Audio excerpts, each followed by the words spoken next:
Hey guys, welcome to my new blog. তোমরা সবাই কেমন আছো? আমি কিন্তু ভালো আছি। আর কমেন্ট করে বলবে তোমরা সবাই কিন্তু কেমন আছো।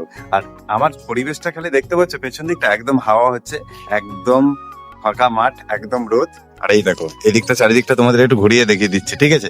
এই দেখো ফাঁকা মাঠ, আর এই দিকটাই হচ্ছে ধান উঠে গেছে, ধান চাষ। আর আমি এইখানে ভিডিও করছি।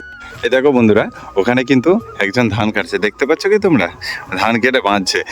সো আমি কিন্তু তোমাদেরকে দেখিয়ে দিচ্ছি আমার গ্রামের এই পরিবেশ, একদম সবুজে ভরা চারিদিকটা তোমরা একটু দেখে নাও। আমার এই গ্রামের পরিবেশ তোমাদের কেমন লাগলো কমেন্ট করে বলবো। আর এখানে প্রচুর রোদ, তাই ভালো করে তাকানো যাচ্ছে। আর আমাদের এই সময় ধান কেটে তোলার সময়, তাই আমি এসেছি তোমাদেরকে একটু চারিদিকটা দেখিয়ে দিতে। দেখো পেছন দিকে দেখতে পাচ্ছ ধান পেকে গেছে, একদম মাঠ কিন্তু সোনালি হয়ে গেছে।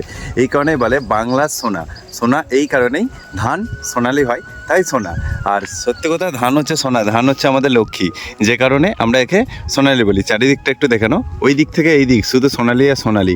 আর এখানে তো ধান কাটাই হয়ে গেছে, এখনও জল জমে আছে, কারণ জল শুকায়নি এইবারে, তাই জল জমে আছে। বৃষ্টির পরিমাণটা এইবারে বেশি ছিল, তাই একটু জল শুকায়নি। আর ধান কাটা চলছে, এখনও নাড়া কাটা হয়নি, জল শুকালে তারপর কাটা হবে।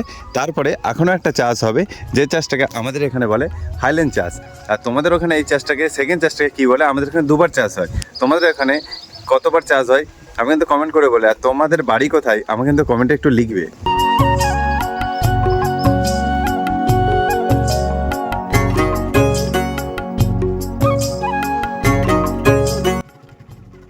আর কমেন্ট করে আমাকে বলবে এই জায়গাটা তোমাদের কেমন লাগলো, আমার ব্লগ দেখতে তোমাদের কেমন লাগে, অবশ্যই কিন্তু কমেন্ট করে বলবে।